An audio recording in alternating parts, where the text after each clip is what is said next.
இந்த மாதம் ஆண்டாள் மாதம்.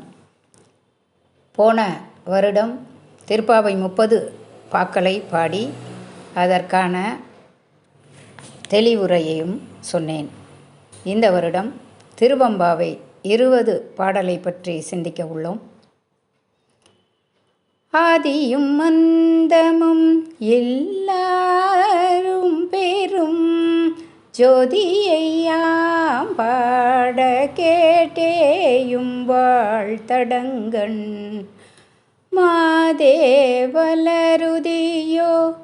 வன்செவியோ நின் செவிதான் மாதேவன் வார்கழல்கள் வாழ்த்திய வாழ்த்தொளி போய் வீதி வாய் கேட்டலுமே விமி விமிலை மறந்து போதாரமலியின் மேல் நின்று புரண்டிங்கண் ஏதேனும் மகள் கிடந்தால் என்னே இதே என் தோழி பரிசேலோரெம்பவாய்.